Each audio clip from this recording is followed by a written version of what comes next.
Good morning to you all, and a very warm welcome to Shabbat at the house. My name is Natalie Kendel, and I will be your host for today. In case you're new to our group, the house is a house church.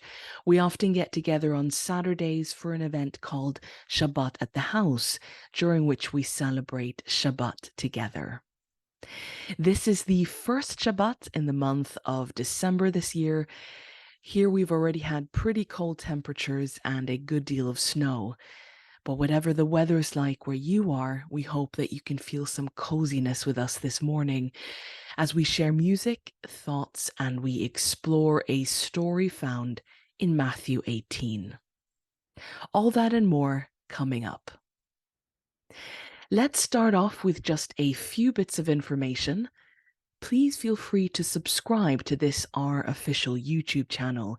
Here we both stream live and upload recordings that you can enjoy in your own time. If you want to make sure to not miss any of our events, you can go and follow us on Facebook or on our Instagram. There we post what's happening and when. We are a non-profit and we deeply appreciate the support given to us by our patrons over on our Patreon and those who donate to our PayPal as well. A very special thank you today to our patrons, Shairon, Naomi, Christina, Aid, Elsie, and bootsybug. A big shout out to you guys. People like you help us do everything from research, media creation, music recordings, and so much more. Even when you simply share a link to our content, you're helping support us there too. So thank you so much for helping us do what we do. If you're interested in free audiobooks to listen to as the days grow darker and you might want to snuggle up with a story in the evening, then Read Aloud Corner might be the thing for you. At Read Aloud Corner, we pick really good books and they are made available as free audiobooks on YouTube. In the past, I've read through the Chronicles of Narnia series, the Space Trilogy by C.S. Lewis, the Adventurous Tales of Robin Hood, and we are currently going through The Little Princess this month. All those books are now available in our playlist, so click the link below to discover the full playlist and be alerted to future uploads as well. And happy listening. If you enjoy the stories we share here at the house and you'd like to explore more of the Bible with us, then we have some very exciting news for you. This January, you can sign up for an online course called Covenant Theology. For those of you who don't know, I am the director and head lecturer at ZETEO School of Theology. ZETEO is a school for higher theological learning. We offer online intensive courses. This is aimed at making theological classes easier to access for those who can't afford the cost or the time commitment of attending university full-time. Our classes look similar to the stories we share here at the house, with engaging presentations, and they aim to empower those attending with tools to explore and understand the Bible in a more responsible and informed way. The course we're offering this January is called Covenant Theology, which I will be teaching. This course is a 9-part intensive course, meaning we'll have a class every day from the 7th of January to the 15th of January. Classes will typically run from 6 p.m. to 7:30 Central European Time, and it will all be on YouTube, on ZETEO School's official YouTube channel. But don't worry if you can't make the live classes, but you still want to join, because once you sign up, you'll have full access to the class recordings, so you can watch those when the time is convenient for you. During this course, we will be exploring the world of covenant, what that means, and why it matters so much. The cost for this entire 9-part course is £30 per person, and children attend for free. So if you'd like to start the new year off with us with learning, inspiration, and a truly wonderful experience, then I hope you can join us. You can sign up by simply emailing us at zeteoschool@yahoo.com. Let us know that you want to sign up and if it's just you or how many you're signing up for, and then we'll send an invoice directly to your email. This course is also a great option if you have a small group or a Bible study group, or you'd like to go through a course together with your church perhaps. I hope you can join us on this journey in January. And if you want to gift this course to someone, we have a gift option. Just let us know via email and we'll send you an electronic gift card that you can give the gift of learning to someone this Christmas. ZETEO School's email and the link for ZETEO School's YouTube channel can be found in the description below. And if you have any questions at all, let us know. That's it for the information bits. Let's sing together We Have Witnessed, and then we'll jump straight into our story for today.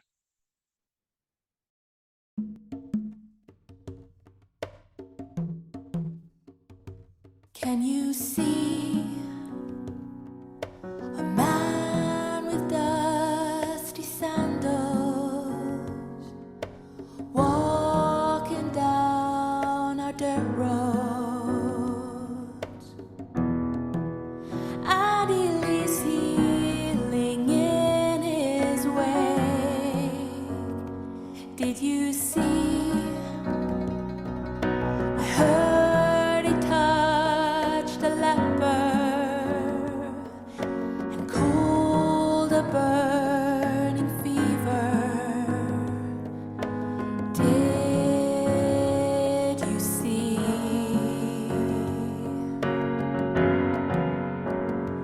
We have witnessed what happens when God comes in the midst of us. His intentions for all people, oh, is revealed in the one called Yeshua.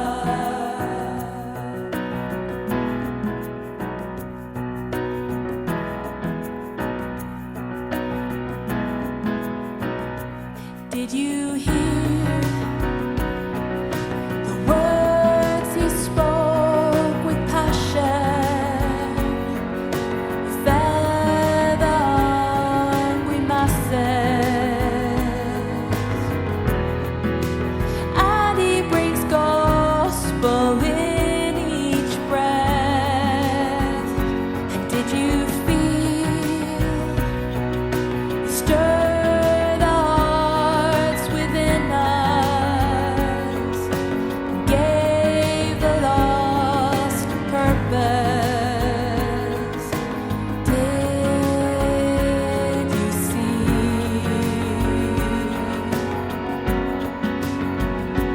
We have witnessed what happens when God comes in the midst of us.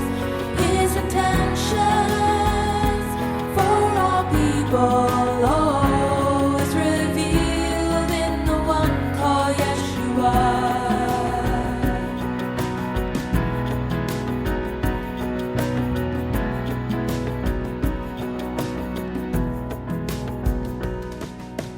Did you see? Who is he? Have you met the Nazarene? Taste and see, drink for free. Ends are dark,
Our story today is found in the book of Matthew, chapter 18, and we'll begin reading from verse 1. At that time, the disciples came to Jesus and asked, "Who then is the greatest in the kingdom of heaven?" He called a little child to him and placed the child among them, and he said, "Truly I tell you, unless you change and become like little children, you will never enter the kingdom of heaven. Therefore, whoever takes the humble position of this child is the greatest in the kingdom of heaven, and whoever welcomes one such child in my name welcomes me."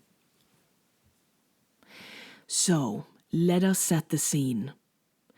Jesus' followers approach their rabbi and ask him the question, "Who then is the greatest in the kingdom of heaven?" The way we phrase our questions can sometimes say a lot about us and where our mind is at. The phrasing of a question can give away our biases, our assumptions, what we would like the answer to be, our preoccupation. And in this case, the question which the disciples asked Jesus does say something about them and where their minds are at. Firstly, if someone asks a question starting with the words, "Who then?" or "What then do you say about this?" it suggests that the question isn't existing in a vacuum. It hasn't just popped up out of nowhere. The phrasing suggests that this is part of an ongoing thought, an ongoing conversation, a discussion that has just been taking place. A bit like if two siblings are arguing between themselves about who gets to have the last piece of cake, and finally, being unable to resolve the matter themselves, they turn to a higher authority. They might ask their parent, "So then, who gets the last piece?" The disciples' question in Matthew 18 tells us that the disciples have likely been arguing or discussing this question among themselves. This is further supported by the fact that not one approaches Jesus with that question, but the text says the disciples, plural, as a group, they come and ask him, meaning that as a group, they've been looking at this question. The second informing element we can gather from the particular phrasing of this question is the obvious one, the topic of discussion. The thought that is currently preoccupying the disciples, and that thought is, who is the greatest? Who is the greatest in the kingdom of heaven? Who is the greatest in the kingdom of Jesus? And the third and final thing we can glean from this question is the direction of the disciples' interest. Now, rarely do people ask questions they don't want the answer to. More often than not, we seek answers to matters which actually interest us or impact us on some level, an issue which affects us or feels important or relevant. And so by the disciples posing this question, who is the greatest in the kingdom, they are also revealing either their interest, their desire, or both. So, that is the question. What then is the answer? How does Jesus respond? Verse 2. Jesus called a little child to him and placed the child among them. And he said, "Truly I tell you, unless you change and become like little children, you will never enter the kingdom of heaven. Therefore, whoever takes the lowly position of this child is the greatest in the kingdom of heaven, and whoever welcomes one such child in my name welcomes me." So Jesus calls to a little child. The child comes over, and Jesus places the child among them and replies. Now, just like we can sometimes tell a lot about the way a question is phrased, So we can tell a lot by the way an answer is phrased. So to make sure we understand Jesus' answer, let us break it down. The first part to Jesus' response is to call a little child over. Secondly, he places that child among them. And his verbal response now holds up this child as an example. He says, "Truly I tell you, unless you change and become like little children, you will never enter the kingdom of heaven. Therefore, whoever takes the lowly position of this child is the greatest in the kingdom of heaven, and whoever welcomes one such child in my name welcomes me." At first glance, it's easy to assume that Jesus has merely called over this child who happens to be nearby to use this child as a sort of prop, a visual prop for his lesson to the adults. But there is a very deliberate action here which says otherwise. In the original Greek text, it says "estesen auto en meso auton," meaning literally, he said it in the midst of them. Not just among them, or around them, or nearby, but in the midst, in the middle of them. So if you can picture this in your mind, Jesus' disciples are standing around in a circle, in a ring around their rabbi, asking him this question. And Jesus calls over a little child and places that child in the midst, in the middle of that circle, of that gathering. Jesus isn't merely using this child as a prop or a tool. By his actions, he has just included this child in the conversation. He has brought this child into the inner circle. Now, in the minds of the disciples and anyone else who knew about Jesus' disciples, the 12, would have been considered as the inner circle, thought of as the ones closest to Jesus. They were personally called by him to be his followers. They spend day and night with him. They have dedicated their lives to this rabbi. If anyone knows kingdom secrets, it's these men. If anyone tops the kingdom hierarchy, it's these men. These men would have been seen as having special access to the master. If anyone is to have a place of honor, a special rank or position in the kingdom, it is these men.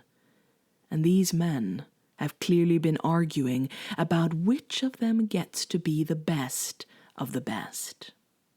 Of all your closest servants, Lord, who is the greatest? But Jesus is already beginning to answer their question before he even opens his mouth. He does so by bringing into that inner circle, into the discussion, into the intimate club, a child.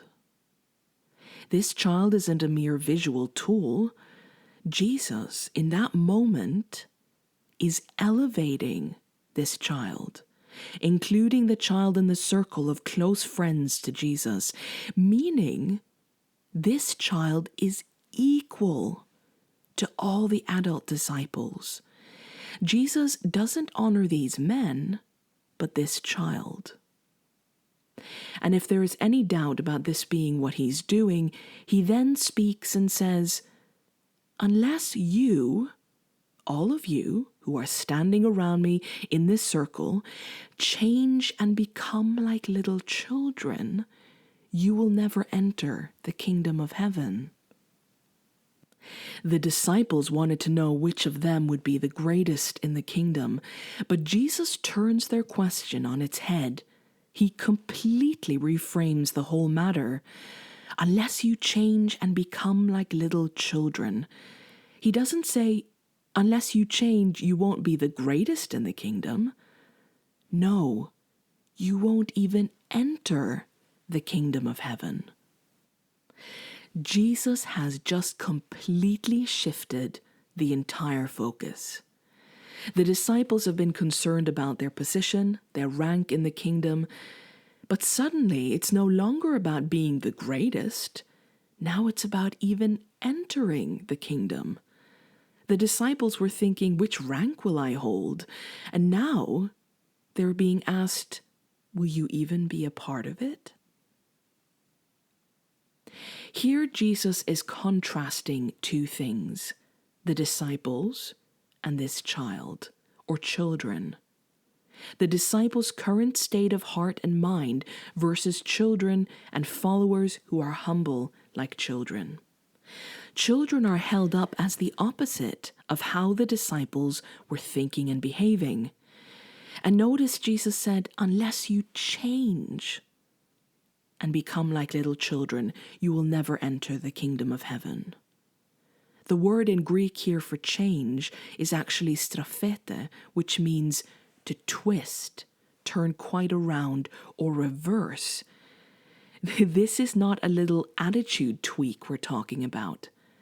Unless you completely turn around, reverse, do a 180 from where you currently are, disciples, you won't even be in the kingdom.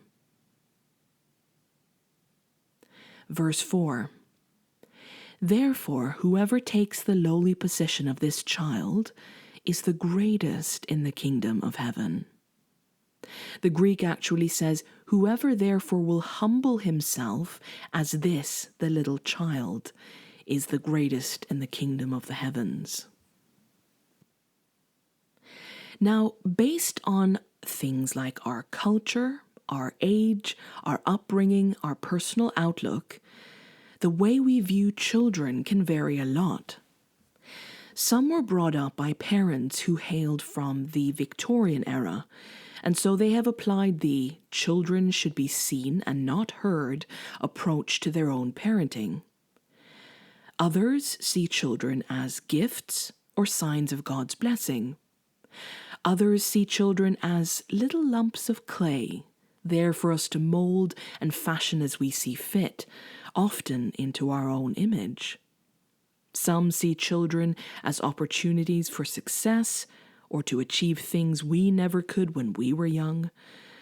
Others still may see children as burdens or complications, commodities, a source of pride or amusement, irrelevant, a strain on resources, or an afterthought. If you've read the Bible or grew up hearing stories about Jesus, then it will likely not be news to you that he valued children. You've probably heard stories of Jesus welcoming them to come to him. He spends time and attention on them and even derides the disciples for keeping them away. And so, as we said, Jesus valuing children may not be news to us, nor would it have been to his disciples. But in the minds of most Judeans at the time this story took place, in that context and culture, how were children generally viewed? Well, they were seen as weak, burdens on society. They had little value to the greater community. They were seen as being there to honor or reflect well on their parents, so to be proof of fertility or God's favor or prosperity, or carry on their family name and legacy, but they didn't have value in themselves so long as they remained children.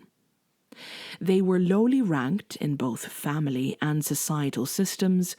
They had no voice or rights, whether in religious gatherings or the political arena or in the community. Male children were ranked slightly higher because of their ability to inherit and provide once they grew up, but ultimately, a child only had a place after entering adulthood. And so, Jesus making space for children and prioritizing them was already a massive break with cultural norms. But in this scene, Jesus is about to go above and beyond most people's comfort zone, and perhaps ours too. Let's have a look at why. We've already established that Jesus is, quite strikingly, honoring and elevating this child by inviting them into the inner circle, and then holding up this child and children as an example to the disciples. Now, in the language of rank and hierarchy, which is the language the disciples had been speaking in, Jesus has lifted up this child and, as we said, made them equal to the disciples, if not greater than the disciples, since they are told to change and become like this child.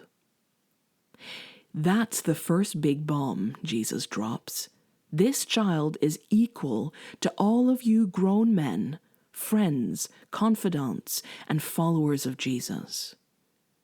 Then, the second bomb. This child is elevated above you. Reach out, change, and seek to become like this child. And here comes the third and final bomb. Jesus' next sentence, verse 5. And whoever welcomes one such child in my name welcomes me. Jesus says, if you welcome such a person, you're welcoming me. He's not just put this child on the same level as the disciples, or even just above them. Jesus has put this child on the same level of honor, on the same place of importance as himself. He's completely turned any semblance of assumed hierarchy and rank in his kingdom on its head. Children, thought to be the lowest, are placed alongside Jesus himself. To welcome a child is to welcome Jesus. The way you treat children is how you treat your master. Imagine the shocked faces. Imagine how these adult men are sent grappling with how to deal with this upside-down picture. In but a few minutes, Jesus has unraveled the tower of their preoccupation. The disciples were so focused on climbing the proverbial ladder, climbing up in ranks, in position, in importance, in titles, in reputation, in status, and Jesus has just kicked the ladder out from under them. But Jesus doesn't stop there. Continuing in verse 6, Jesus says, if anyone causes one of these little ones, those who are believing in me, to stumble, it would be better for them to have a large millstone hung around their neck and to be drowned in the depths of the sea. Woe to the world because of the causes of sin. Such things must come, but woe to the person through whom they come. If your hand or your foot causes you to stumble, cut it off and throw it away. It is better for you to enter life maimed or crippled than to have 2 hands or 2 feet and be thrown into eternal fire. And if your eye causes you to stumble, gouge it out and throw it away. It is better for you to enter life with 1 eye than to have 2 eyes and be thrown into the fire of hell. Okay, a lot to process there. So let's take it one step at a time. What is Jesus saying here? Let's start from the beginning, verse 6. If anyone causes one of these little ones, those who are believing in me, to stumble, it would be better for them to have a large millstone hung around their neck and to be drowned in the depths of the sea. In those days, a millstone was a stone used to grind grain. The entire tool was actually made up of 2 stones. These were very large and extremely heavy. As you can see here in the picture, the bottom stone would remain stationary, and then the top stone would be churned around, and between these, the grain would be crushed. So grain could be turned into flour to make bread, and so on. Here Jesus says, if any of you causes one of these little ones, these children who believe in me, to stumble, it would be better for you to have one of these great, big, heavy millstones hung around your neck and for you to be drowned in the sea. Throughout human history, the sea, the ocean, has been the topic of a variety of legends, stories, tales, and fascinations. Now, at the time of Jesus, the Judeans would have equated the sea, the ocean, with terms like the deep and the bottomless pit. It was viewed as the wild, untamed part of creation, and more specifically, it was believed that that was where demons dwelled. In other words, a place of the enemy.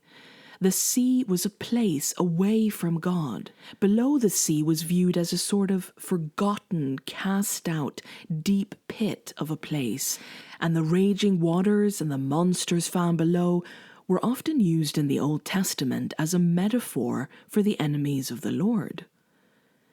So, with that understanding in mind, and considering on top of that several of these disciples listening come from a background of fishing, they were fishermen, they lived in Capernaum, which was a fishing town, let's consider the impact of what Jesus said to them. If any of you causes one of these little ones who believe in me to stumble, it would be better if you hung this large, heavy stone around your neck and was drowned in the sea, in the place forgotten, in the place of oblivion, in the place of the enemy, of being remembered no more. If that statement doesn't pack a punch. Now, I've heard other talks and sermons on this particular verse, and more often than not, verse 6 is taken to mean, as an adult, I must keep children from sinning. As an elder, I must guard children from being corrupted by the things in the world, things which would cause them to morally stumble, cause them to trip over, be tempted, or sin, and fall into the ways of secular culture. It's very easy to assume that's what verse 6 means, but that is simply not what the text is saying. Let's read it again. Jesus says, if anyone causes one of these little ones to stumble, the emphasis being on you being the direct cause of a child stumbling. It's not you keeping them from tripping over other objects and people, but tripping over you. Actually, the original word used in Greek, where we in English might read stumble, is skandalize, coming from the root word skandalizo, shall cause to stumble. Jesus is saying, if any of you skandalize one of these little ones. This is where we get the word scandal from in English. When a scandal takes place, what typically happens? Well, commonly, a reputation is damaged. People may lose their trust in a thing or a cause or a person. There is disillusionment. The group this concerns might be discredited. There is a tainting of something, and of course, potentially far-reaching effects of distrust, rejection, and harm, and perhaps even a loss of safety. So what is the connection here between a scandalon, a scandalizing stumbling block, and Jesus' disciples? Well, the context answers that question for us. It lies in the disciples' question, who then is the greatest in the kingdom, and what it implies about their hearts. Jesus is equating the disciples' current behavior and focus to being a scandalon. And what was their current focus? Rank, position, hierarchy, power, personal legacy, and personal greatness. Jesus is warning his disciples, if you focus on power and position, you are in danger of being a scandalon to one of these little ones, because they are watching you. They learn from you. They are under your power and influence. They are your responsibility. The disciples' pride and hunger for power can cause believing children to stumble. Now, how might that happen? Well, here's a simplified example. A child, as they grow up, is taught about Jesus, this magnetic, compassionate, kind, warm God in whose kingdom all are treated with respect, equity, and dignity. And then this child sees his so-called followers, how they act, how they treat each other and others, what they're concerned with. And it doesn't look at all like the Jesus they've learned about or what his kingdom they've been told is about. Consequently, this child is rejected, humiliated, underestimated, put down, patronized, not treated as a person, not even considered, because of course they're so low down the ranking system that they're not even part of the race. And now this child is faced with two likely choices. They can either join the vicious, competitive race to reach the top of the ladder, copying the disciples, becoming like their elders around them, and giving in to the temptation of prestige chasing. Or they can say, well, there's a huge discrepancy, a disparity between what I'm told Jesus' kingdom is like and what I see here. So it must be a lie. It must not be true, leading to confusion, frustration, perhaps rejecting the whole thing as false and not worth being a part of. Now, whatever the child's choice, harm has been caused. Hurt, loneliness, grievance, temptation, the temptation to become like the disciples, and the harm of being a victim in this power-hungry system. What may seem as harmless status-seeking and ambition makes us into a stumbling block.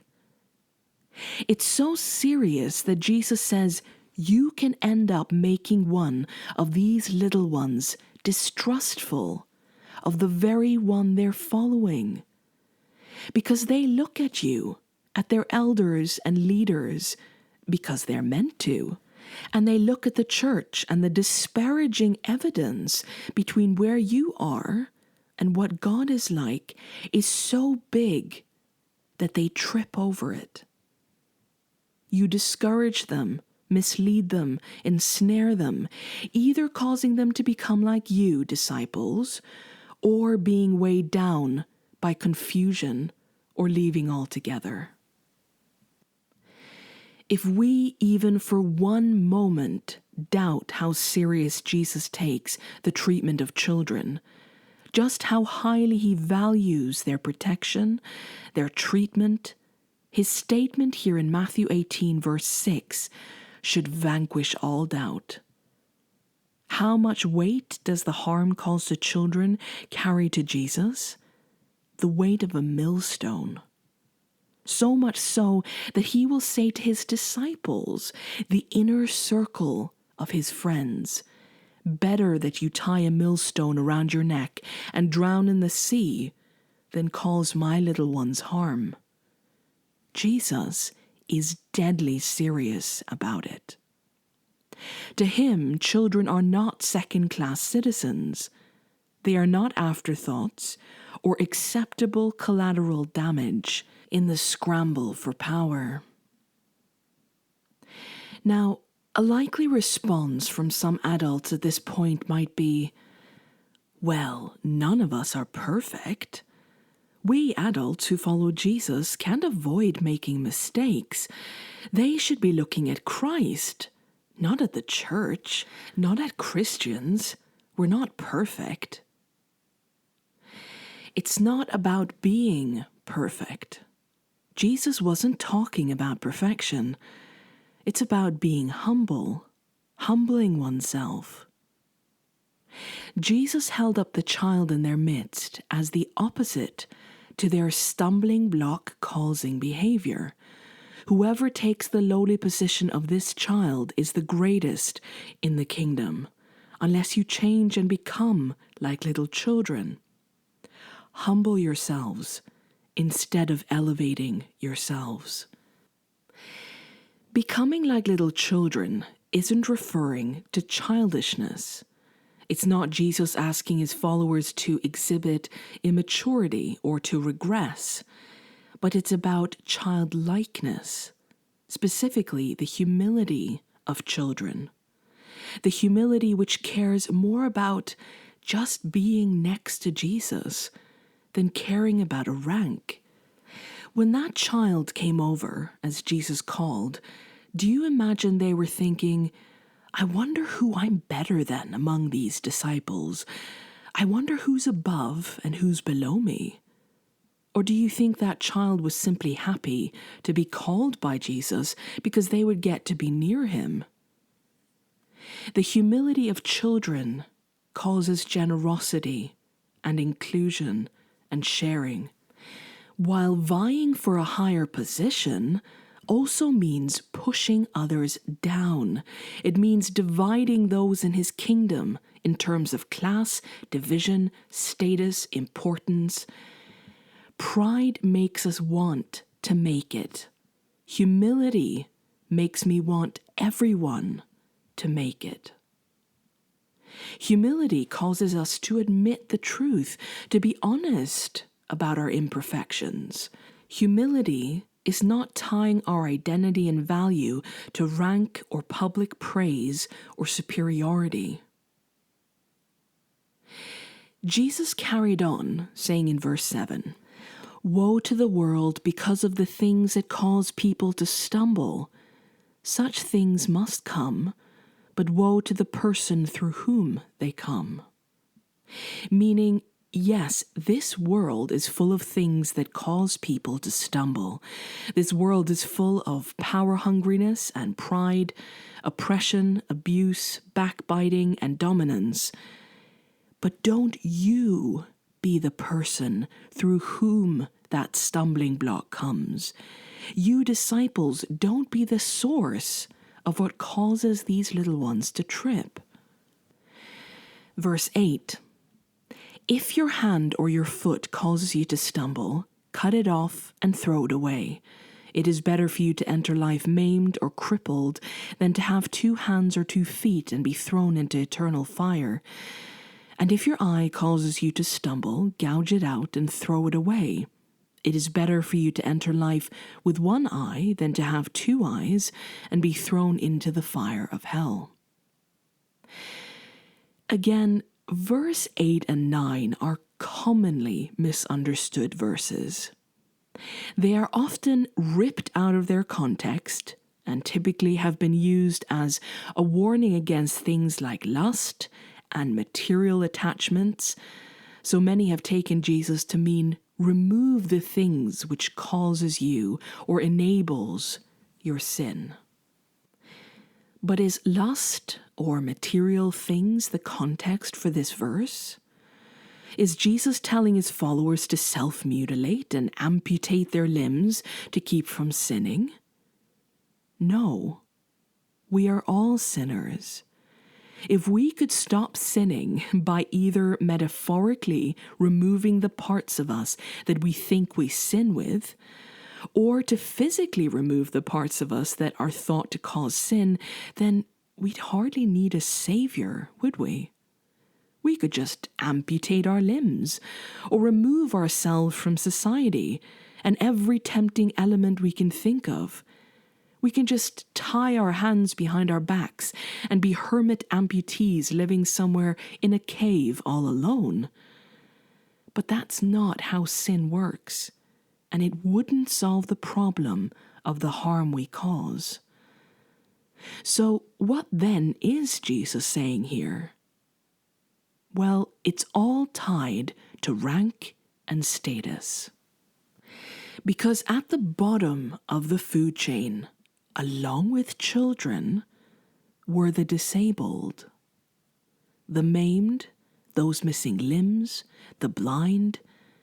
At that time in Judah, such people would be considered the lowest, living a life of begging, of poverty, shame, ridicule. They had no voice, no rights, no position. They were treated as inferior and viewed as insignificant, even seen as rejected or punished by God. Jesus isn't telling his disciples to cure their own sin by taking a sword and chopping off their arms. He's saying, it is better for you to be considered lowly like these children, like these disabled, to be viewed by the world as insignificant and mistaken for being unimportant, than for you to carry on the road you're currently on. The road of obsessing about your own power and status, because that road leads not to my kingdom, but to nothingness and emptiness and you destroying yourselves. Jesus is saying to his followers, it's better if you run the risk of being mistaken as being the lowest, of no importance, of being lumped together with the outcast, of being lowly ranked in the current system of the world, than if you continue to compete and argue about your own position in the imagined pecking order of my kingdom. Because my kingdom doesn't work like that. You're not only rejecting my kingdom and me, but you're causing harm to those who do trust in me. If we are to be honest, though some may claim that children are the future, and children are our most treasured legacy, most societies, if not all, don't actually treat children that way. During the height of the COVID-19 lockdown in the UK, the government asked all adults who could to stay at home from work to protect them from the virus and the spread of the virus. Children were made to still attend school, to be put into sometimes crowded classrooms, expecting 5- and 6-year-olds to master social distancing and the use of PPE. The reason given by the Prime Minister was that the school children might fall behind in their education, when the truth was, it was all about money. Because the whole world had paused, who cares if a child graduates high school or college 1 year late? But the British government wanted to get ahead in a depressed world economy and assure a working citizenry.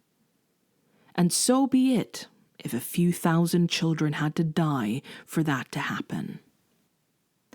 During this crisis, the UK revealed how much they treasure their children. MPs were unwilling to put themselves at risk by going to work, but they were fine with sending children to school. Despite decades of warnings about global warming and the planet-killing damage greedy corporations are causing to Earth, the pollution continues. And all that talk of leaving a better world for our children is revealed as empty talk in favor of greed or even minor discomfort. And those children who do speak out on environmental issues are hardly tolerated and are often mocked or patronized. The point is, children are treated as second-class citizens, disposable. They have no power, they have no vote, they have no real autonomy, they have little or no representation. They are not given room to use their voice and are generally not listened to. An adult will say things to a child they would never dare say to their boss at work, things they would never say to the pastor at church. This reveals the internal ranking we create of human beings, who we want to impress and please, and who we see as being beneath us. We may claim that as a society we value children, but our choices prove otherwise. Again and again we prove otherwise. We read in horror about Herod, who murders infants to avoid even the chance of one of them growing up to challenge his throne and power. Yet this is not new or unique. Children's dignity, health, future, well-being is sacrificed all the time for the sake of adult ambitions and pride. Christian musician Michael Card sings in his song Spirit of the Age, "Now every age has heard it, this voice that speaks from hell. Sacrifice your children, and for you it will be well." And before we sigh and shake our heads and distance ourselves from such atrocious acts, let us dare to look honestly at what takes place in the religious corridors we inhabit. Let us look at how we treat these little ones around us, what we allow in our churches, what we turn a blind eye to. Do we truly believe children are our equals? Do we think that how we welcome them is how we welcome Jesus himself? Are children in our churches and our homes afterthoughts, or treated worse than adults because they wield no power or influence? Do we hold them up as our examples, or do we view them as underlings, beneath us, seen as rebellious or troublesome, there to be kept in check? What would a church look like if we treated children how Jesus does? What would bringing children into our inner circles look like, and holding them up as examples and honoring them? And are we willing to sacrifice our feverish grapple for power and replace it with humbling ourselves? To anyone who takes lightly being a stumbling block to these little ones, remember that to your Lord, to the one you say you're following, this holds an enormous weight, the weight of a millstone. To conclude this thought, let's sing together Made for These.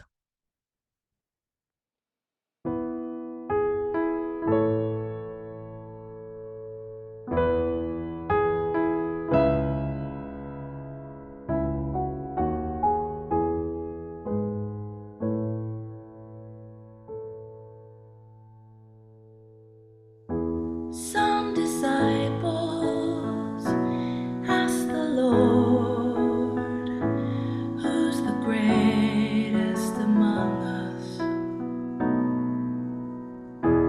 In the kingdom that's to come, who is standing the tallest?"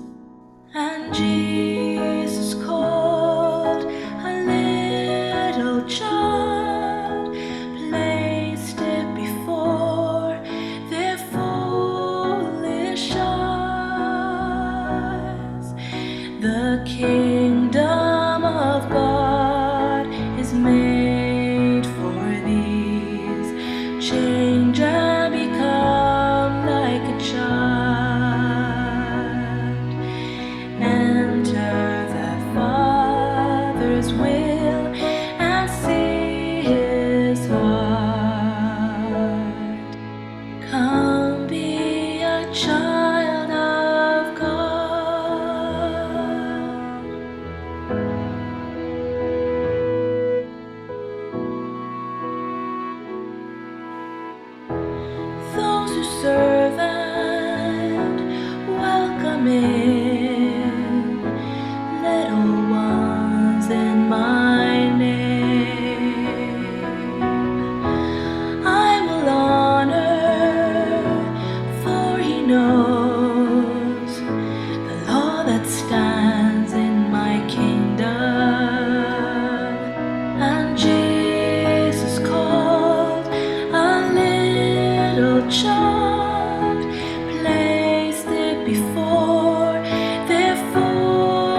child, woe or makes them stumble. Woe to them, the price is great. Learn to love all that's humble. The kingdom of God is made for these. Change and become like a child. Enter the Father's will, the sea is hard. Come be a child of God. Come be a child of God.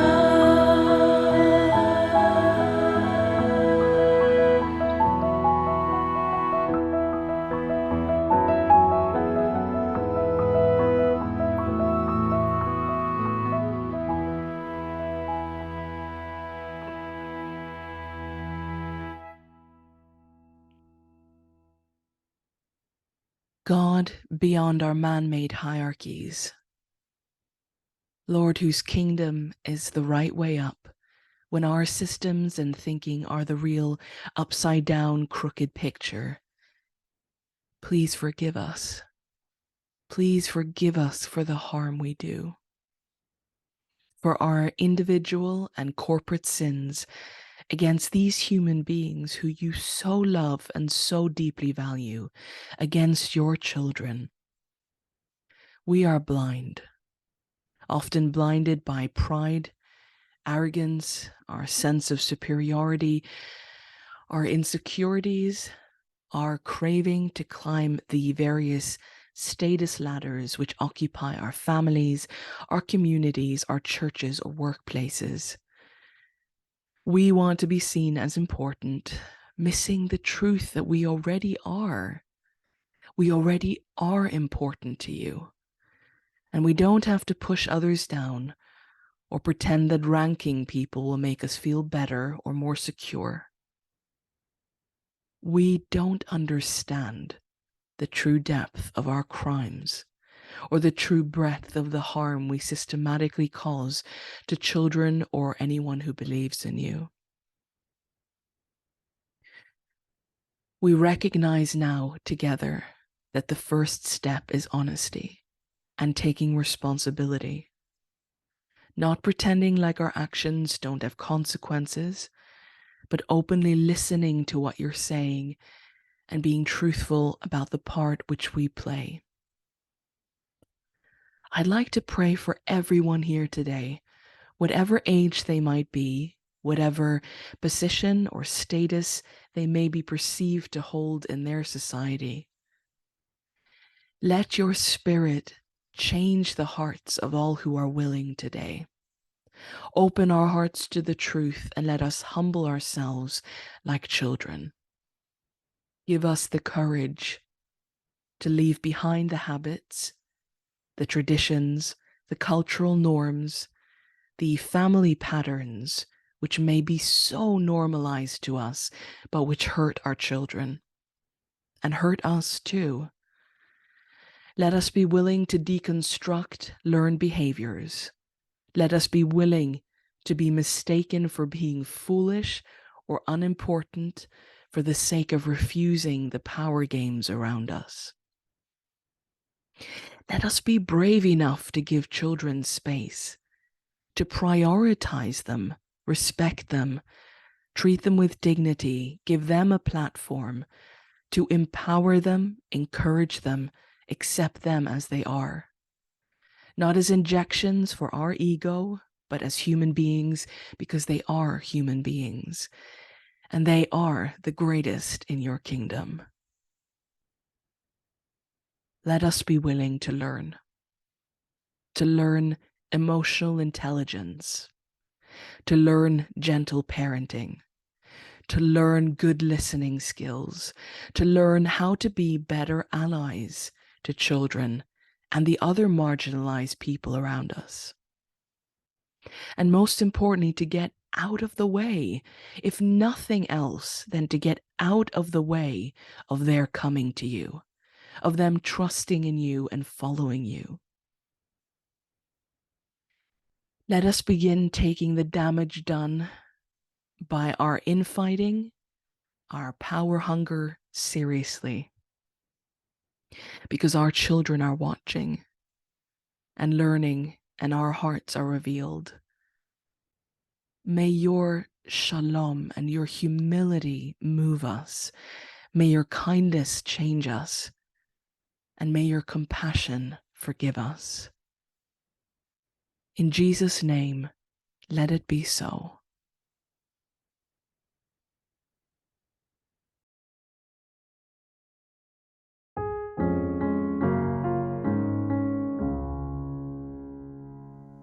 Forgive us for hypocrisy, the gap between our words and lives. Oh Father, you the truth itself, come and cast your light upon our lives. Forgive us for our apathy when faced with others' burdens. Create a servant's heart in me. Follow Jesus into service. Forgive us for our arrogance when we hide behind tradition.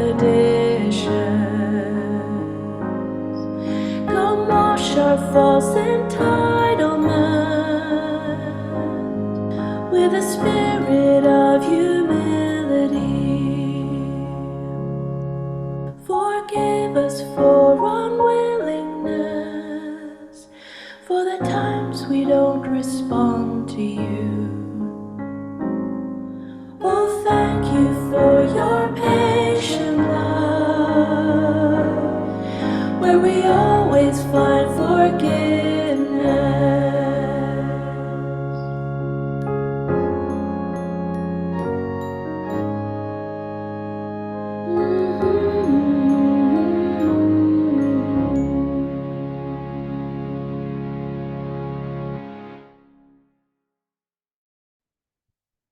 To conclude our time together this morning, this past week we invited any children who wanted to share something with us, whether it was a painting they'd made or their favorite book, a shout out to a friend, or a picture of a Lego spaceship. Thank you so much to all the children who responded and sent us pictures to our email. You guys did such a great job. Every single message we got was so exciting to read, and we're honored to share what you've sent with us. So at this time, we'll sing our closing song together called Nothing is Impossible, which is a children's song. And then during the end credits, we'll roll the slideshow with pictures of what children sent to us this week. And those of you who are watching live, you can sound off in the chat, in the comments, letting them know what a great job they've done. Thank you all so much for joining us today, and we wish you a week filled with meaning and His Shalom. Let's sing together, Nothing is Impossible.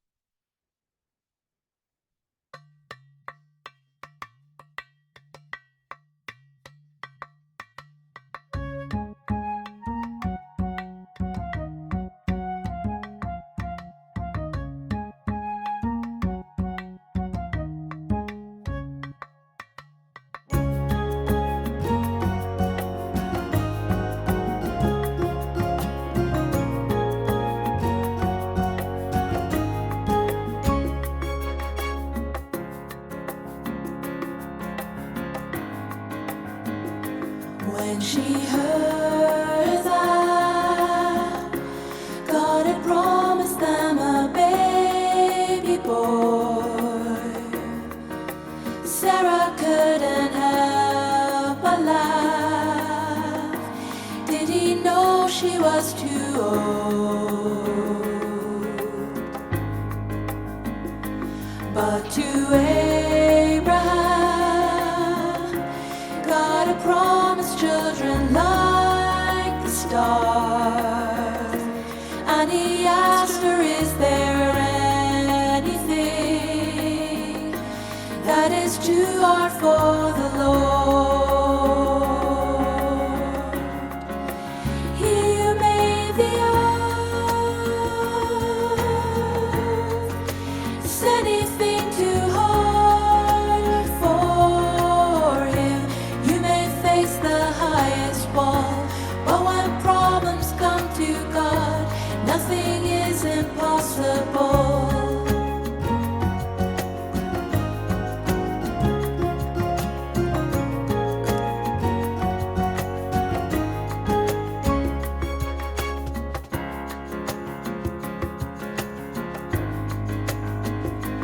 When God promised,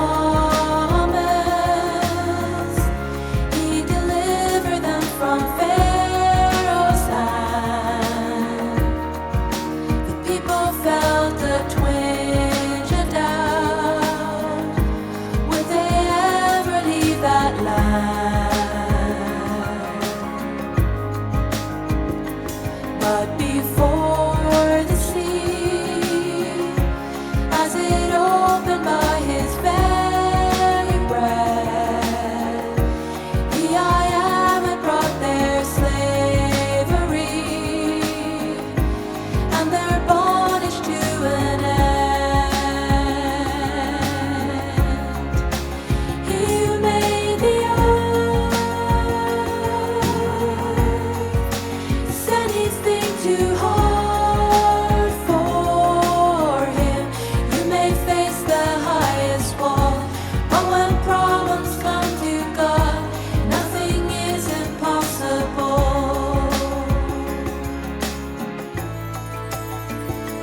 All the crowds flocked to the Nazarene named Jesus. He who changed their very hearts, healed the sick and helped the poor. The Messiah, the fulfillment of God's promises, come to break the sting of death. God will raise him back to life. He who made the earth, is anything too hard for him? You may face the highest wall, but when problems come to God, nothing is impossible. He who made the earth, is anything too hard for him? You may face the highest wall, but when problems come to God, nothing is impossible. Is there anything too hard? You may face the highest wall, but when problems come to God, nothing is impossible.